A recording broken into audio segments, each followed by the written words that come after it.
여의도 정치권의 생생한 모습을 전해드리는 여의도 막전막후 시간입니다. 국회를 출입하고 있는 정치부 베테랑 정영빈 기자가 나와 있습니다. 안녕하십니까? 네, 안녕하십니까? 이번 주 첫 소식 어떤 뉴스 준비했습니까? 네, 먼저 시험대에 오른 리더십으로 준비해봤습니다. 리더십이 시험대에 올랐다. 누구 얘기인가요? 네, 내년 총선을 진두지휘할 여야 대표, 민주당 이해찬, 네. 한국당 황교안 대표 얘기입니다. 네. 지금 거대 양당의 대표 리더십이 시험대에 올랐는데 그럼 하나씩 짚어보겠습니다. 먼저 이해찬 대표에 대한 얘기부터 해볼까요? 네, 집권 여당인 민주당을 이끌고 있는 이해찬 대표, 최근 당내 쇄신론 그리고 지도부 책임론에 휩싸였습니다. 네. 이 쇄신론에 불을 당긴 것은 총선 불출마를 선언한 2명의 초선 의원이었습니다. 예. 민주당 이철희 의원 그리고 표창원 의원인데요. 지난주 월요일에 두 의원이 이해찬 대표를 면담을 했습니다. 이 자리에서 이 조국 정국 이후에도 당이 전혀 책임지는 모습을 보이고 있지 않다 이런 예. 쓴소리를 했는데 이 표창원 의원의 발언부터 한번 들어보시겠습니다. 네.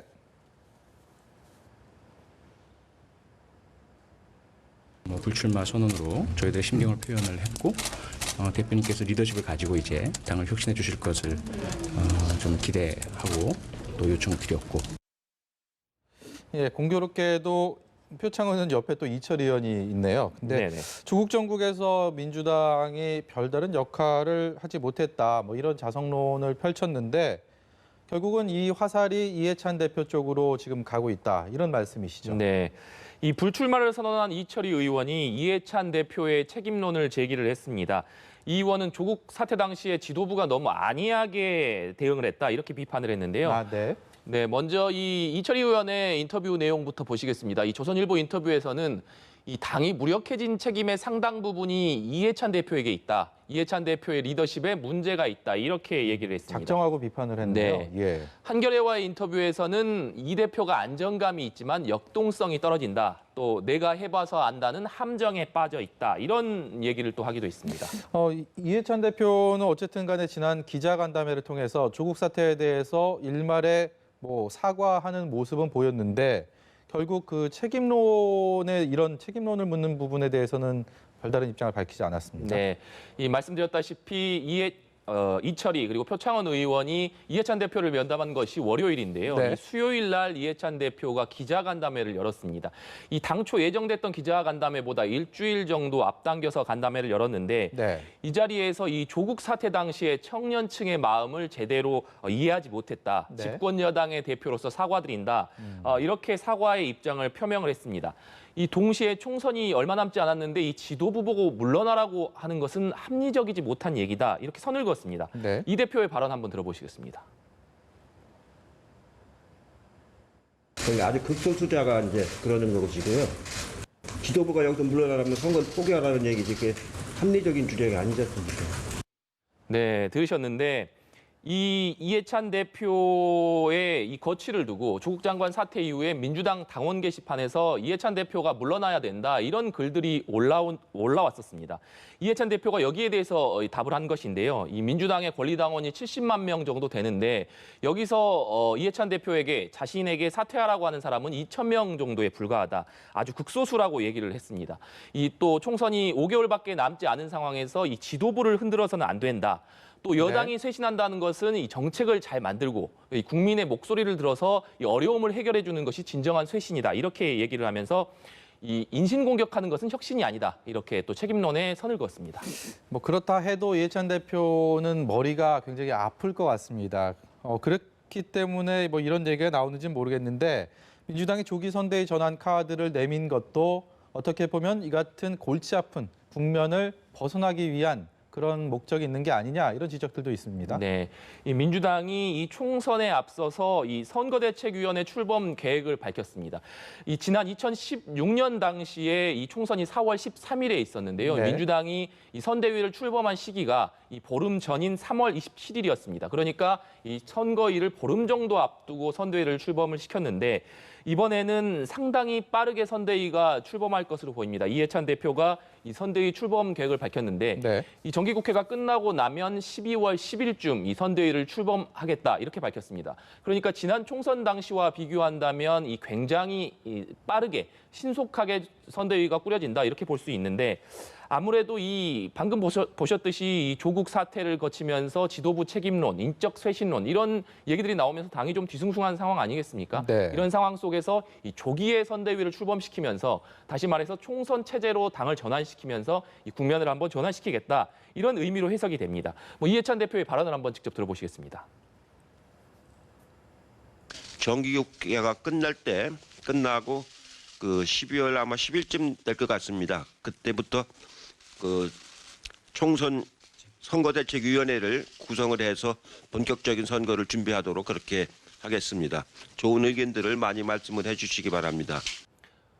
네, 선대위가 이 출범을 하면 이 당 체제도 이 선대위에 맞춰서 전환이 되기 때문에 이 당직 같은 부분들도 이 선대위에 맞춰서 전환이 되게 됩니다. 예. 이 때문에 이 현재 당에서 분출하고 있는 인적 쇄신 요구, 이 선대위 체제 전환으로서 어느 정도 수용할 수 있기 때문에 이런 부분도 반영됐다 이렇게 볼 수 있을 것 같습니다. 총선을 치르려면 이제 총선 기획단도 구성을 해야 될 텐데 오늘 마침 총선 기획단을 구성하겠다 이게 발표가 됐죠? 네.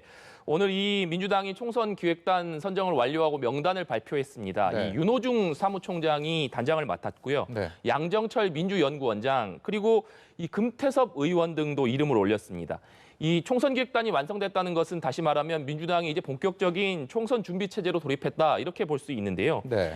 이런 흐름에 따라서 이 당내에서 계속했던 분출됐던 이 쇄신 요구 이게 가라앉을지가 좀 주목되는 부분입니다. 일단 총선 기획단에 그동안의 조국 사태를 겪으면서 당과 약간의 그 날을 세워왔던 금태섭 의원이 포함된 것도 눈에 네. 띄고 그리고 이런 가운데 오늘 민주당이 또 의원총회를 열어서 당초 그런 초선 의원들발로 제기됐던 쇄신론이 과연 어떻게 분출이 되고 어떤 여기에 대한 해답을 내놓을지 관심을 모았는데요. 네.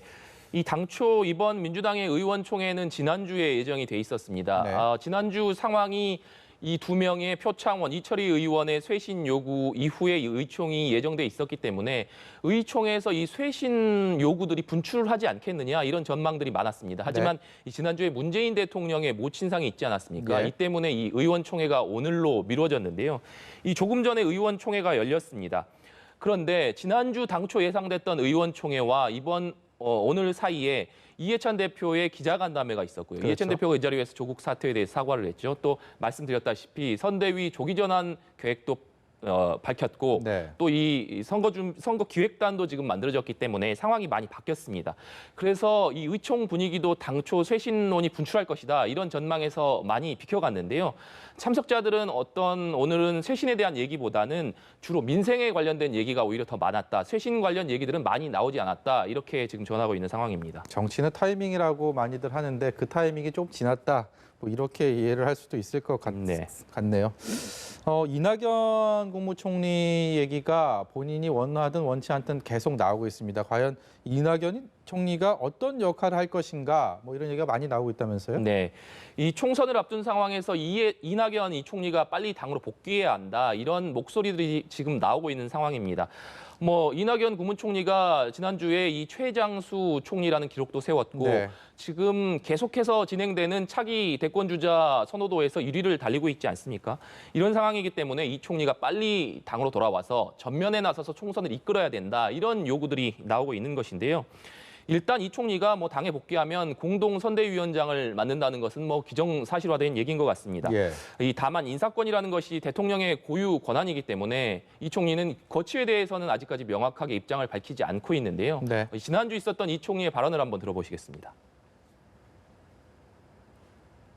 당연히 저의 거취는 저 혼자 할 수 있는 게 아니죠. 조화롭게 하고 있습니다.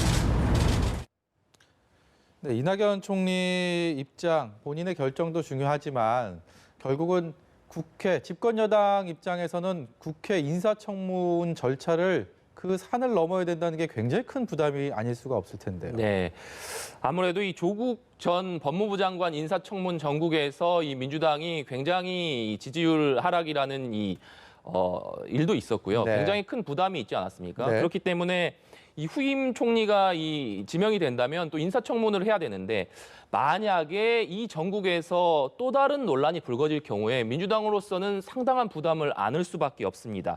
이 정부의 국정운영 동력도 타격을 받을 수밖에 없고 네. 이 궁극적으로는 또 민주당으로서는 총선에서 타격을 입는 것을 걱정할 수밖에 없는 상황입니다. 이 때문에 이 아무래도 인사청문을 좀 부드럽게 넘어가는 사람들은 좀 정치인들이 거론되지 않습니까? 네. 이 때문에 이 후임 총리로는 정세균 전 국회의장이 거론되기도 하고요. 네. 이 김진표 의원 그리고 또 내년 총선 불출마를 선언한 원혜영 의원 등도 이 거론이 되고 있습니다. 민주당 얘기 마지막으로 하나만 더 해보겠습니다. 이제 뭐 총선 때면 늘상 나오는 얘기가 공천 과정에서 현역 의원의 대표 물갈이, 인적 쇄신 이런 얘기를 정말 많이 하지 않습니까? 민주당에서 이 인적 쇄신과 현역 대폭 물갈이에 대한 것들을 먼저 여당 입장에서 이른바 선공을 했습니다. 네. 이해찬 대표가 이 취임 이후에 공천 관련 얘기가 나올 때마다 강조한 것이 있습니다. 인위적인 물갈이는 하지 않겠다. 네. 이 시스템 공천을 통해서 물갈이를 하겠다. 뭐 물갈이라는 표현은 뭐 좋아하지 않는다고 이해찬 대표가 얘기를 하기도 했습니다. 네. 그런데 이 민주당에서 이 시스템 공천의 하나로 내놓은 것이 하위 20% 그러니까 현역 의원들을 평가해서 하위 네. 20%를 이 물갈이하겠다. 그러니까 20%를 걸러내겠다. 뭐 이런 얘기를 하고 있습니다. 그 때문에 지금 민주당 의원들 사이에서는 좀 긴장감이 팽배한 상황입니다. 이 의정평가 항목에 이 법안 발의 건수 이런 것들이 들어가는데 네. 이 최근의 평가를 앞두고 이 법안 발의 건수가 뭐 급증했다. 뭐 이런 막판에 분석들도 그냥 밀어넣고 네, 이런 이렇게 거죠. 나오고 예. 있는 상황인데요. 예. 그런 상황 속에서 이 당에서 하위 20%를 분류할 때 이 불출마자를 빼는 방안을 검토하는 것으로 알려졌습니다. 그러니까 이 애시당초에는 민주당 의원 중에서 하위 20%를 추려내겠다 이것이었는데 의원 중에서 불출마자를 빼고 나머지 의원 중에서 하위 20%를 추려낸다 이런 얘기입니다. 분모 자체가 적어지니까 그만큼 그 폭이 커질 수밖에 없겠네요. 네, 그렇습니다. 한국당 얘기로 넘어가겠습니다. 황교안 대표 리더십입니다. 황교안 대표 역시 여러 가지 연이은 악재로 인해서 위기의 계절을 맞고 있습니다. 특히 박찬주 전 육군대장을 1호 영입 인사로 얘기를 했다가 당내 반발로 무산이 됐는데요. 네. 박찬주 전 육군대장 지난 2017년에 공관병에게 갑질했다 이런 의혹으로 수사를 받았는데 결국에는 불기소 처분을 받았습니다. 이 황 대표 측은 이 박찬주 전 대장이 이 문재인 정부의 표적 수사 피해자다 이렇게 보고 1호 인재라는 이 상징성을 부여를 했는데요. 이 황 대표가 직접 이 박찬주 대장을 찾아가서 이 영입에 공을 들인 것으로 전해지고 있습니다. 그런데 이 당초 이 박찬주 대장을 영입하기 하루 전에 이 한국당 최고위원들의 반발이 터져 나왔습니다. 네. 그러니까 한국당으로서는 이번 총선에서 승부처가 되는 것이 2030 세대, 그러니까 젊은 층의 지지를 확보해야 되는데 이 공관병 갑질 논란에 휩싸인 박찬주 전 대장을 1호 인사로 영입하는 게 과연 맞느냐, 이런 문제 제기를 한 것인데요. 이 당시 조경태 최고위원의 발언을 한번 들어보시겠습니다.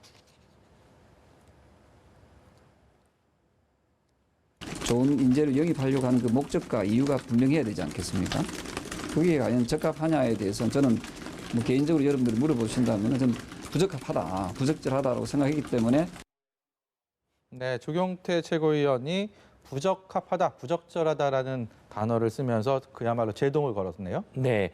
이 최고위에서 이 박찬주 전 대장 영입에 대해서 제동을 걸면서 실제로 1차 영입 명단에서는 박찬주 전 대장이 빠졌습니다. 그렇게 되면서 이 황 대표가 이 1차로 영입하려던 인재가 최고위원회에서 최고위원들에게 제동이 걸린 셈 아니겠습니까? 예. 이 때문에 이 당 안팎에서는 황 대표의 당 장악력에 좀 흔들리는 거 아니냐, 장악력에 문제가 생긴 것 아니냐 이런 얘기가 나오기도 했고요. 또 이 얘기는 다시 말한다면 이 최고위원들이 박찬주 전 대장의 영입 사실을 사전에 몰랐다 이런 얘기 아니겠습니까? 네. 이 때문에 이 황 대표가 최고위원들을 이외에 밀실에서 결정한다 이런 밀실 정치 논란이 불거지기도 했습니다. 네, 밀실 리더십이라는 비판도 있었고 황 대표가 일단은 뭐 취소는 했지만 보류한 거다, 취소한 건 아니다라는 또 얘기를 하면서 오늘은 이제 박찬주 전 대장이 또 기자회견을 자청했습니다. 여기서 상당히 앞서서도 저희가 다뤄봤지만 좀 이렇게 논란이 될 만한 얘기들을 많이 했어요. 그러면서 결국 본인은 지역구를 출마하겠다 이런 의견을 강하게 피력을 해서 또 눈길을 끌었는데요. 네, 오늘 이 박찬주 전 대장이 기자회견을 자청을 했습니다. 이 주요 내용들이 뭐 여러 가지가 있는데요. 먼저 이 핵심을 말씀드리면 지휘관이 부하에게 이 감을 딴 것을 갑질이라고 할 수 있느냐. 네. 그렇다면 사령관이 감을 따야 되느냐. 이런 얘기를 했고요. 네. 또 자신은 비례대표에 출마하려고 하는 것이 아니다. 지역구에 가겠다.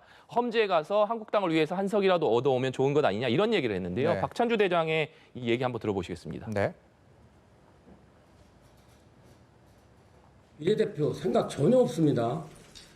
나는 내 고향 천안을 가든지 지금 제가 살고 있는 계룡도 네, 이 지금 계속 관심을 가지는 부분이고 기자들도 이 황교안 대표에게 계속 이 질문하고 있는 내용인데 박찬주 대장이 영입이 취소된 것이냐 아니면 보류된 것이냐 이런 얘기를 했을 때 오늘 황교안 대표가 이 영입을 계속해서 추진하겠다 이런 입장을 밝혔는데요.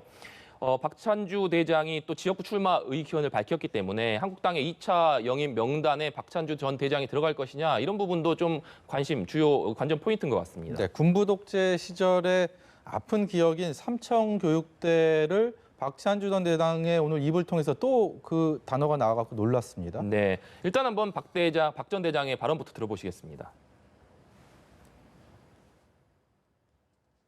군 인권센터 소장은 삼청교육대 한번 교육을 받아야 좀 되지 않는 사람인가 이런 생각 갖고 있습니다.